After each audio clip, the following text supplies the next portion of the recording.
Bonsoir et bienvenue à tous. Dans l'actualité de ce mercredi, elles peuvent faire un grand pas ce soir vers les huitièmes de finale de la Coupe du Monde. Les Bleus affrontent la Norvège. Les joueuses de l'équipe de France ont pris conscience de l'incroyable engouement qu'elle suscite. Annie Bazard sera en direct de Nice, tout près du stade. Pouvoir d'achat, baisse des impôts, réforme des retraites, mesures pour l'environnement. Que faut-il retenir du discours d'Édouard Philippe cet après-midi? Reportage et explications concrètes avec nos spécialistes dans un instant. Que s'est-il vraiment passé hier dans la prison de haute sécurité de Condé-sur-Sarthe? Nous reviendrons sur la prise d'otage de 2 gardiens par un détenu considéré comme dangereux. Dans ce journal également un reportage étonnant sur ces collégiens de 15 ans qui gagnent déjà très bien leur vie en donnant des conseils d'achat ou de beauté sur les réseaux sociaux. Enfin, une bouffée d'air pur, vous verrez comment l'un des plus beaux refuges de France dans le Mercantour se prépare à la saison estivale. La liste des courses est longue et il ne faut rien oublier car le ravitaillement se fait avec un sac à dos ou par hélicoptère.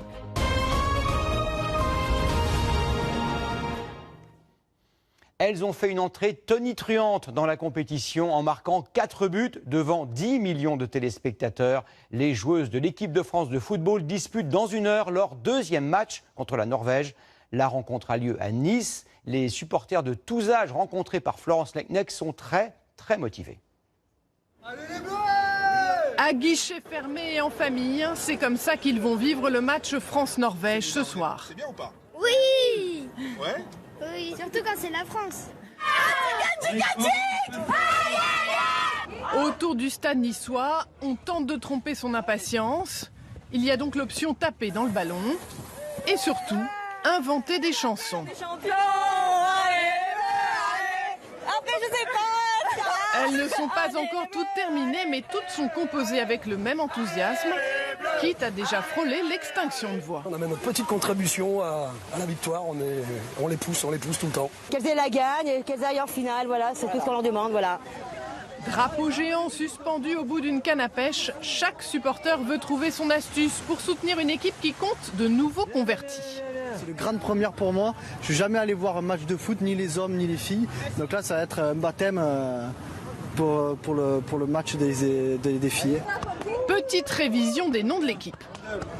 On a l'équipe pour, on a Valérie Gauvin, on a Eugénie Le Sommer, on a Renard, on a Henri, on a Boadi, on a tout ce qu'il faut partout. Et pour chaque équipe, son coach.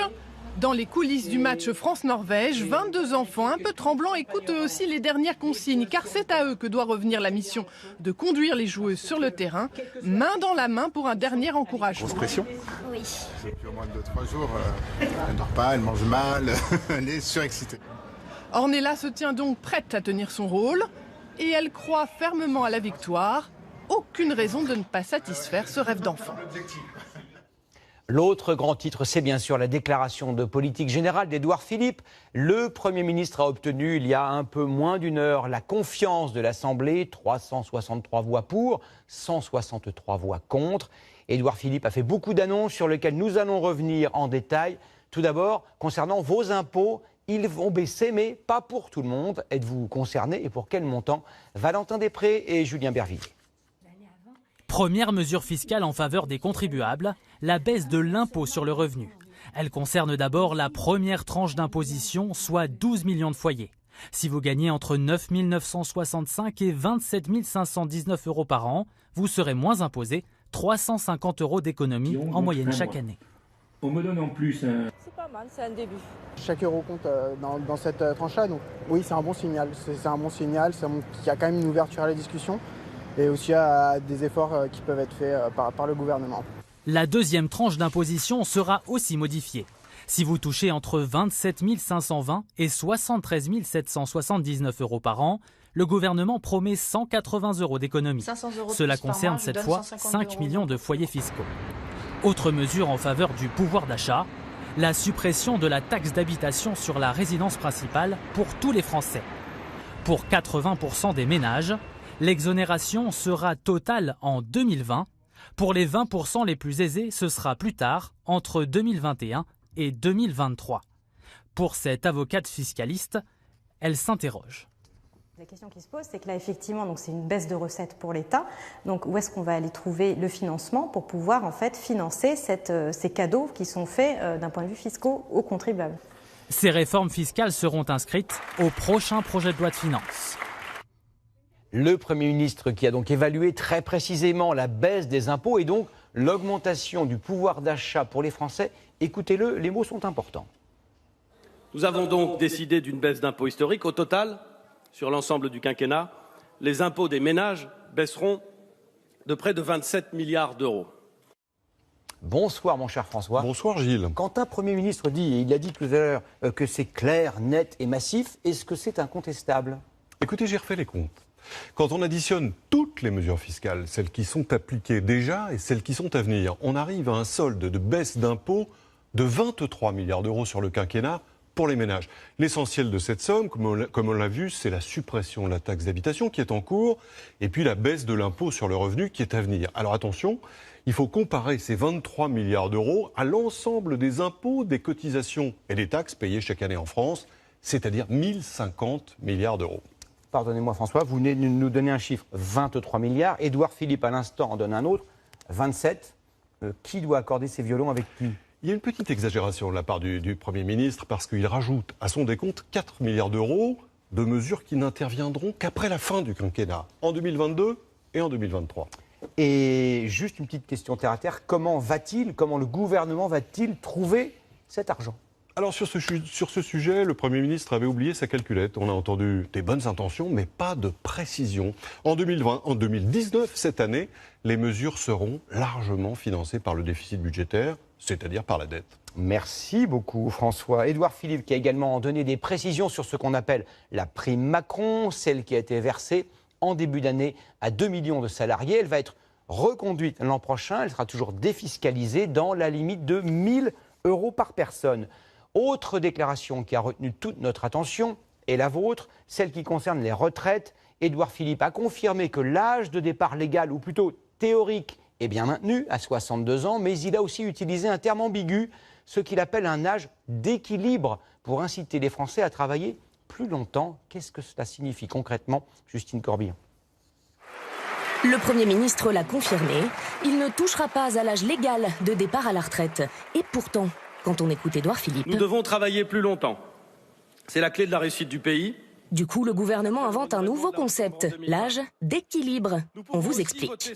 Si l'âge légal reste à 62 ans, un âge d'équilibre pourrait être établi à 64 ans. Il faudrait aller jusque-là pour toucher une retraite à taux plein, avec un bonus si l'on travaille au-delà, mais une retraite moins élevée si l'on n'atteint pas cet âge. Il n'y a aucune clarté et je pense aucune honnêteté sur ce sujet. Dire qu'il y a un âge pivot et que, au fond, vous pourrez partir quand même, mais avec moins. La réalité objective, c'est que le gouvernement va déplacer, va augmenter l'âge de départ à la retraite. Deuxième confirmation, le nouveau système de retraite sera donc bien universel. Autrement dit, fini les 42 régimes spéciaux et les différences entre public et privé. Tout le monde aura le même système. Les règles seront les mêmes pour tous. C'est-à-dire qu'1 euro cotisé ouvrira les mêmes droits pour tous. Le gouvernement le sait, les perdants seront les fonctionnaires, dont la retraite est jusqu'à présent calculée sur les 6 derniers mois. Du coup, le Premier ministre a annoncé une compensation en promettant une revalorisation de leur carrière. D'après nos informations, cela pourrait vouloir dire augmenter leur salaire, mais les syndicats attendent de voir. Valorise de combien? Et puis surtout, ce qui nous intéresse à Force ouvrière, c'est de dire, attendez, commencez déjà par revaloriser et après on parlera de la réforme des retraites. Parce que les chèques en blanc, c'est pas la tradition de la maison.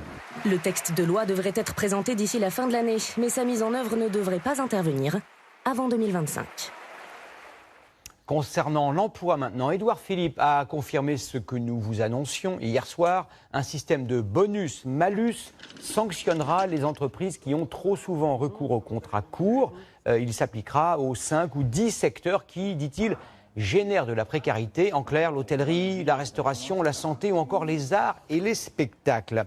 Voici à présent un mot qui n'apparaissait pas, en tout cas pas en longueur, dans le programme du candidat Macron en 2017. Mais il est impossible, après la percée des Verts aux élections européennes, de ne pas parler d'écologie. Bonsoir Axel Cariou. Bonsoir Gilles. Édouard Philippe a fait 3 annonces concrètes en matière d'environnement. De quoi s'agit-il? Alors, première annonce d'Édouard Philippe, la fin du plastique dans l'administration. Alors concrètement, ça veut dire plus de couverts jetables, de gobelets ou de paille dans les mairies, les cantines des ministères, et ce, dès l'année prochaine. Alors normalement, ça devait concerner tout le monde. On vous en a parlé ici hier soir. Mais subtilement, le gouvernement a changé la date, et donc il s'agira pour nous de la fin du plastique jetable seulement en 2021. Deuxième annonce, 100% de plastique recyclé pour certains emballages. Là, on parle des boîtes qui enveloppent par exemple les sushis ou les carottes râpées. Le Premier ministre les veut 100% écologiques, mais il n'annonce pas de calendrier. Dernière mesure annoncée aujourd'hui, le retour de la consigne.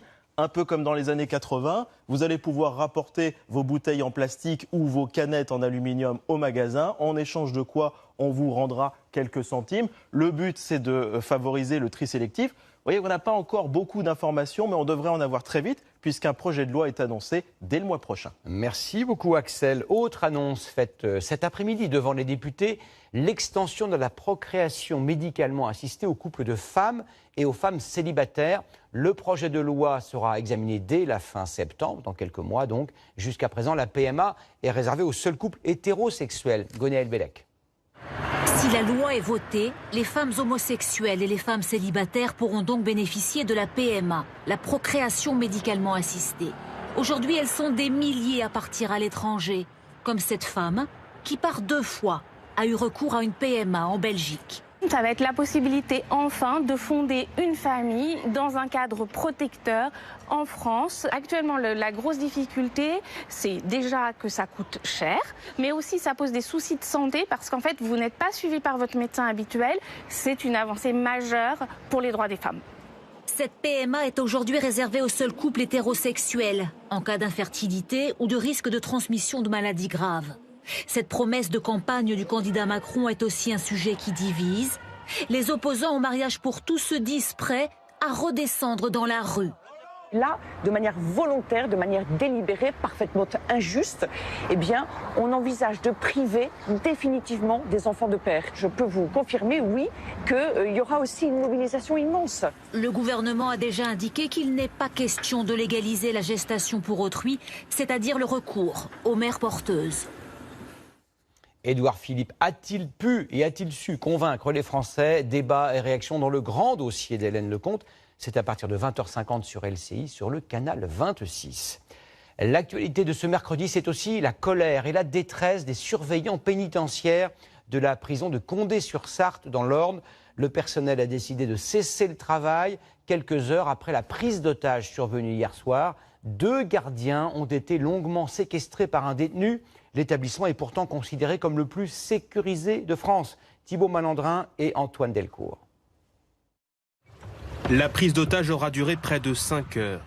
5 heures d'angoisse pour le surveillant et la stagiaire, retenu par celui qu'on surnomme le champion de la prise d'otage carcérale. Que s'est-il passé? 19h30, c'est l'heure de la distribution des repas à la maison centrale de Condé-sur-Sarthe, comme on le voit sur ces images tournées dans une autre prison. Une mission confiée aux auxiliaires, des détenus de confiance. Francis Dorfer, malgré ses 5 prises d'otages à son actif, fait partie de ces auxis. Il prend en otage, au moyen d'armes artisanales, les 2 surveillants dans sa propre cellule. Ils sont finalement libérés sains et saufs et le preneur d'otages interpellé. Qui est Francis Dorfer? Âgé de 35 ans, il vit de prison en prison depuis ses 16 ans. Il n'est actuellement pas libérable avant 2060. Déjà connu pour 5 prises d'otages en prison, il a également été condamné pour avoir tué son codétenu en 2003. Un homme suivi pour des troubles psychiatriques et qui demande régulièrement à être rapproché de sa famille. Lorsque, face à cette demande, qui reste une des seules choses qu'il puisse encore exprimer, eh bien, on lui oppose un refus qui n'est pas justifié, parce qu'il a effectivement une faible capacité à tolérer la frustration, eh bien, il y a cette expression violente. Vu son profil, il avait été transféré à Condé-sur-Sarthe. Le 5 mars dernier, un détenu radicalisé poignardait 2 surveillants dans cette même prison. Alors quel niveau de sécurité aujourd'hui dans l'établissement? Gilets pare-lames, menottes et bombes aérosols au poivre équipent la plupart des surveillants, insuffisants selon eux. On a l'impression que les gens sont démunis, que les gens en fait ne savent pas quoi faire. Il y a une sorte de fatalité ou de fatalisme qui s'installe, c'est pas normal. ultra sécurisée, la prison de Condé-sur-Sarthe héberge certains des détenus les plus dangereux de France. L'actualité, c'est aussi l'hommage rendu à l'enfant de 10 ans, tué dimanche dernier par un chauffard qui roulait sans permis à Lorient. Un autre enfant, âgé de 7 ans, est toujours entre la vie et la mort. Le principal suspect qui avait pris la fuite est toujours introuvable. Pierre-Emmanuel Chinardet et Valérie Leroux-Coleno avec Julien Desniel. À l'arrivée du cercueil, le silence et le recueillement.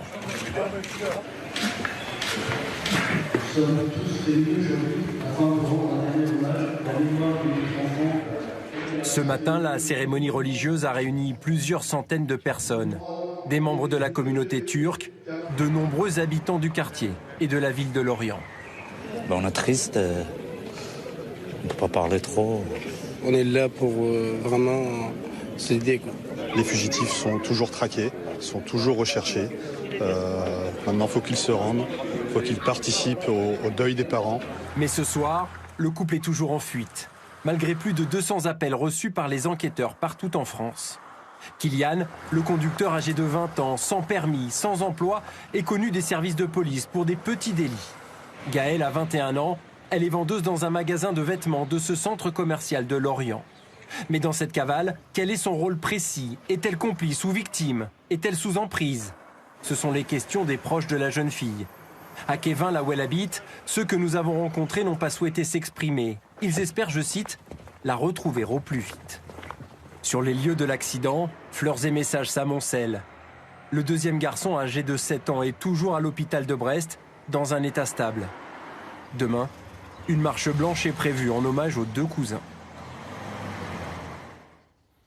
L'actualité à l'étranger nous emmène ce soir à Hong Kong. De gigantesques manifestations réprimées violemment ont eu lieu ces derniers jours dans cette cité-État de 7 millions d'habitants.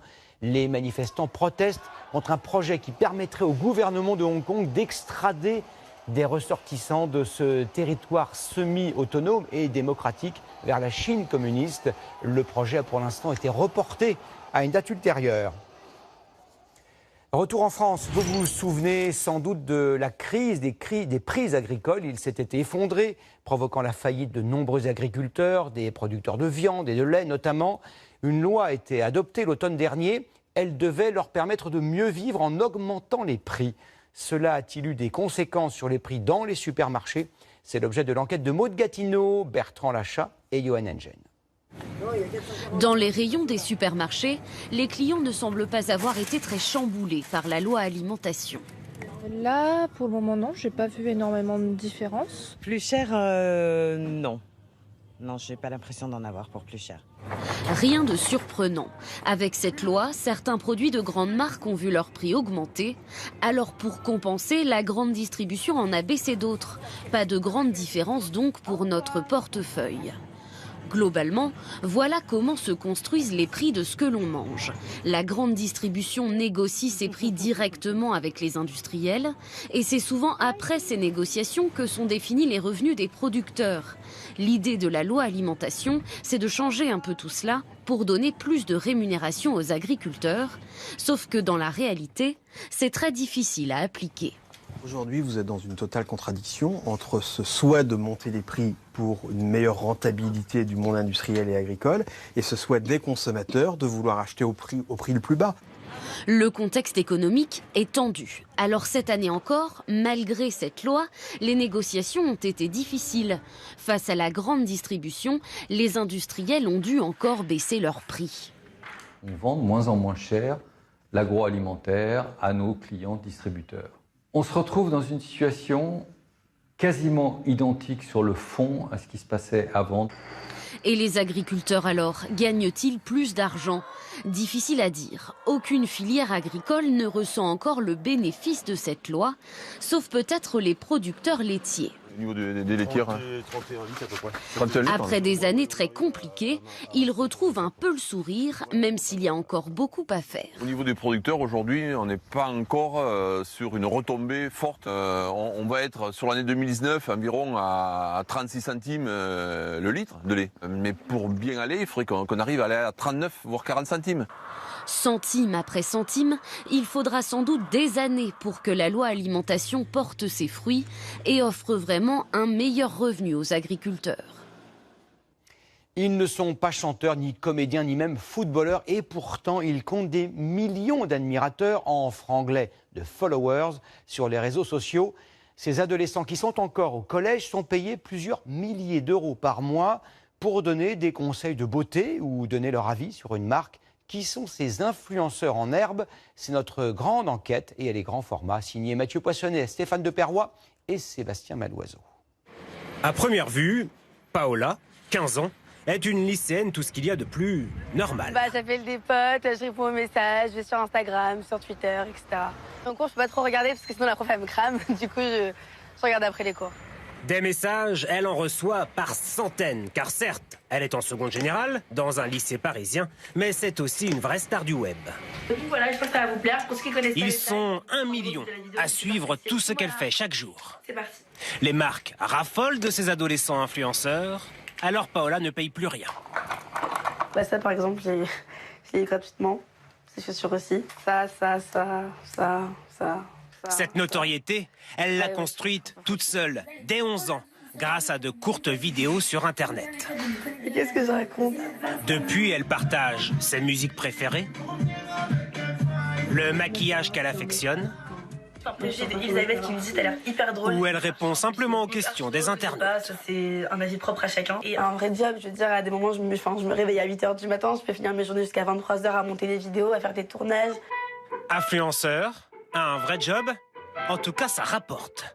Les ados influenceurs les plus connus touchent autour de 10 000 euros par mois.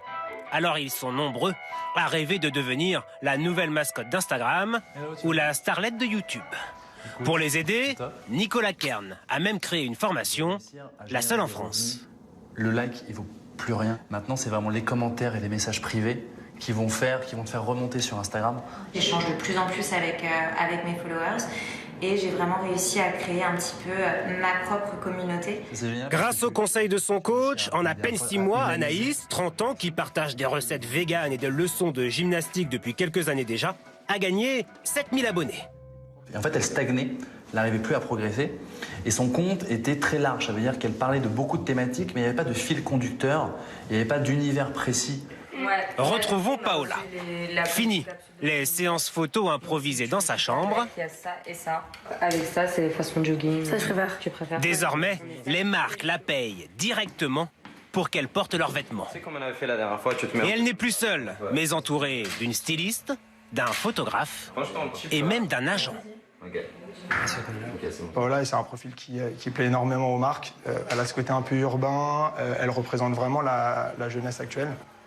Nathan est agent d'influenceur. Oui. Il gère la carrière d'une vingtaine d'ados. Avec ses associés, ils encouragent les jeunes à publier des vidéos et des photos sur les réseaux sociaux. C'est comme ça qu'un influenceur existe. Et du coup, ils attendaient de vous que vous fassiez du contenu? Moi, j'en ai deux de prêtes, juste que je l'ai pas cette semaine. Certaines vidéos sont financées par les marques. Il y a quelques jours, à la sortie du cinéma, Suleiman, un influenceur de 18 ans, a déclaré adorer un film. Il a été payé une centaine d'euros pour ça. Moi, j'ai eu le client, il est hyper content, donc ça, c'est trop bien. Je crois qu'il faut qu'on lui envoie toutes les stats. Grâce à ces jeunes influenceurs, les marques font de la publicité pas chère et ciblée. Comme Jules ou Sullivan, qui sont suivis par plus d'1 million de personnes, Instagram nous donne accès à des données qui nous permettent de savoir qui sont leurs fans.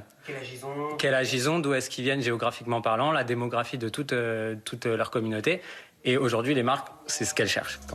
Alors leurs vidéos ressemblent de plus en plus à des publicités. Et ces jeunes qui au départ s'amusaient seulement sur Internet deviennent des top modèles du web.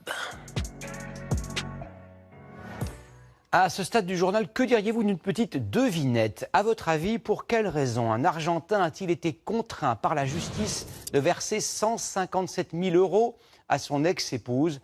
La réponse est surprenante. Il a été condamné à l'indemniser pour les milliers d'heures de tâches ménagères accomplies pendant leurs 27 années de mariage.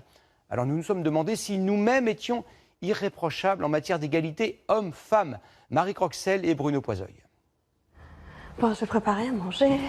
Judith Molinero, 2 enfants, mariée depuis 17 ans, travaille comme interprète, c'est son métier.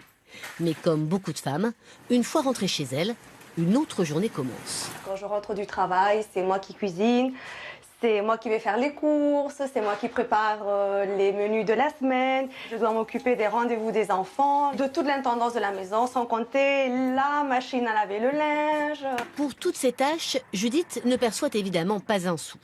Par curiosité, imaginons donc la fiche de paie qu'elle ne recevra jamais. Mettons 3h30 par jour en moyenne consacrées aux courses, au ménage et à l'éducation, et cela 365 jours par an. Multiplions par 17 ans de mariage et rémunérons au SMIC, Judith aurait déjà perçu plus de 172 000 €. Un calcul parfaitement imaginaire pour un constat bien réel, l'inégale répartition des tâches dans le couple. Mais paraît-il, les choses évoluent, du moins si on écoute les hommes. C'est 50-50. Je mets la main à la pâte, ouais. C'est vrai. Moi, c'est des poubelles. Et le reste, tout ce qui est linge, vaisselle et repas, c'est ma femme. Nous, c'est très réparti chez nous. Ma femme fait l'essentiel et moi, de temps en temps, je fais quelque chose. En progrès, mais peuvent mieux faire, les femmes assument entre 2 et 10 fois plus de tâches domestiques que les hommes. Merveilleuse réponse. De temps en temps, je fais quelque chose. Alors, puisqu'on parle de tâches ménagères, comment faire ses courses ou sortir les poubelles lorsqu'on vit à 2100 mètres d'altitude, totalement coupé du monde? Direction le refuge de la Cougourde, dans le sublime parc du Mercantour. Anouchka Fliller, Didier Laborde et Christophe Napoli ont mis la main à la pâte. Avec le redoux et la fonte des neiges, c'est toute la nature qui s'éveille. Les cascades sont vives, les torrents sont remplis et puis la végétation est flamboyante. À 2100 mètres d'altitude, ce refuge isolé est resté fermé tout l'hiver. Dans 2 jours, il doit accueillir 47 personnes pour l'ouverture. Aujourd'hui, 6 tonnes de vivres et de matériel vont être transportées par hélicoptère. Le seul moyen d'acheminer des objets lourds au refuge. Après, c'est tout sur le dos. Ça fait quelques nuits qu'on dort un peu moins. Penser à tout, la peur d'avoir oublié un petit truc. A priori, tout est prêt. Avec le gardien à bord, 3 spécialistes de l'électricité en montagne. Ils doivent changer les batteries qui alimentent le refuge. L'énergie est produite par les panneaux solaires. Donc on la stocke dans des batteries pour pouvoir la réutiliser quand on a une période de mauvais temps ou la nuit pour alimenter le refuge en 230 volts. Après un long travail, mission accomplie. Les gardiens ont maintenant 48 heures pour remettre tout en route, ranger les vivres, installer la terrasse et profiter du refuge avant 4 mois de saison. C'est un moment privilégié entre nous, un moment de calme, tous ensemble, avant la tempête. Car ce sont des centaines de randonneurs du week-end qui vont retrouver les chemins de montagne. Le refuge se rejoint en 2 heures, une marche idéale pour les familles. Parce qu'on est ensemble, on partage et puis il y a l'effort qui va avec. Elle est bonne ou pas? Oui. La randonnée en cette saison, c'est aussi l'occasion de belles rencontres. Là, vu que sur le début juin, ils sont encore en assez basse altitude, puisque plus l'été va avancer, plus ils vont monter dans l'altitude pour avoir à manger. Pas farouche, des bouquetins se sont également installés devant le refuge, où l'on se bouscule en ce jour d'ouverture. Bon appétit! Tarte aux myrtilles, il y a plein d'antioxydants. C'est très bon pour le régime montagnard, moi, c'est ce qu'il me faut. En coulisses, les 3 gardiens doivent savoir tout faire. Le service, le ménage, la réception. Donc votre dortoir, ce sera le pélago. Et la cuisine, ici, tout est fait maison. On n'a pas des chambres froides pour stocker des plats préparés et tout, quoi. Donc faut faire au fur et à mesure. En fond sonore, la radio des secours est toujours allumée. Les gardiens doivent être prêts à intervenir à chaque instant. Le métier nécessite aussi d'être sportif et entraîné. On descend à pied et on descend à peu près 20 kilos de poubelle. Voilà, et puis on remonte avec le frais. Donc c'est des rotations comme ça. Pendant que les randonneurs prennent leur quartier, Manuel met une dernière touche au dîner. Une petite soupe en entrée et puis un petit bœuf bourguignon. À table! À table! L'ambiance est familiale, les tables partagées. C'est pour cela que ces marcheurs sont venus passer une nuit au refuge. En plus, on mange bien, des gardiens et une équipe qui ont l'air très sympa. Le refuge est ouvert 7 jours sur 7, 24 heures sur 24, jusqu'à fin septembre. Après la montagne, direction la Riviera, les Bleus disputent ce soir à Nice leur 2e match pour tenter de conquérir cette Coupe du Monde féminine face aux redoutables norvégiennes. Comment se sont-elles préparées pour ce choc? Reportage en coulisses, Didier Pirecki, Jean-Marie Bagayoko et Stéphane Deperroy. Accueillies par le soleil. Ça y est, elles sont là. Pour une nouvelle étape, dans une nouvelle ville, mais avec une histoire à poursuivre. Face à la Norvège, l'enjeu est de taille, mais pas de crispation apparente. Juste le bonheur de jouer encore dans un stade plein. Pour garder ça, il faut être performante sur le terrain. Donc c'est à nous aussi de garder cet engouement, de faire en sorte que le public nous soutienne au maximum. Les Bleus n'ont renoncé à rien ces derniers jours pour se préparer. Ni à la bonne humeur de Wendy Renard, ni aux efforts avec un cran de plus dans l'intensité. Face aux Norvégiennes, la bataille s'annonce bien plus physique que face à la Corée du Sud. L'adversaire ce soir a d'ailleurs annoncé disposer d'un plan pour faire tomber les Bleus. Cela n'a pas l'air d'effrayer la sélectionneur française. Je pense que j'ai même mieux que la Norvège, j'ai 3 plans moi. J'ai 3 plans possibles, donc voilà, on va s'adapter. Voilà pour le petit coup de pression sur l'adversaire. Dans quelques minutes, au tour des Françaises de relayer ce message sur le terrain. Elles n'ont peur de personne. Nous ne sommes vraiment plus très loin du coup d'envoi. Partons tout de suite à Nice, retrouver notre envoyée spéciale, Annie Bazar. Bonsoir Annie. Vous n'êtes pas seule, j'entends du bruit, de la joie, de la liesse et des supporters à côté de vous. Est-ce qu'ils sont confiants? Est-ce qu'ils ont un pronostic? Eh bien la France et la Norvège ont démarré très fort ce mondial. Du coup, eh bien on parle de score très serré, volontiers 2-1 ou 1-0. Alors, elles sont prêtes à tout donner. Les filles qui sont ici présentes, 12 heures de bus pour elles, 6 heures de train ici et une chanson qu'elles vont entonner dans les tribunes dans quelques minutes. On les écoute. Ramenez la coupe à la maison. Allez les filles, allez. Depuis que c'est le moment. Allez les filles. Merci à toutes et bravo Annie, gardez un petit peu de voix, on a besoin de vous encore jusqu'à la fin de cette Coupe du Monde. En ce 12 juin, nous célébrons l'anniversaire d'un confrère, un fringant septuagénaire. Paris Match fête cette semaine ses 70 ans avec ce numéro exceptionnel, c'est le 3657e. Et les photographes qui ont fait la réputation mondiale du journal nous racontent notamment en images une journée dans la vie des Français. Voilà, c'est la fin de ce journal. Dans un instant, la météo d'Evelyne Delia, puis ce match France-Norvège, commenté par Grégoire Margoton et Bichente Lizarazu. Demain, 13h, ballon au pied, Jean-Pierre Pernaut. Je vous retrouve bien sûr à 20h. Bon match à tous. À demain. Retrouvez toute l'info sur LCI, canal 26.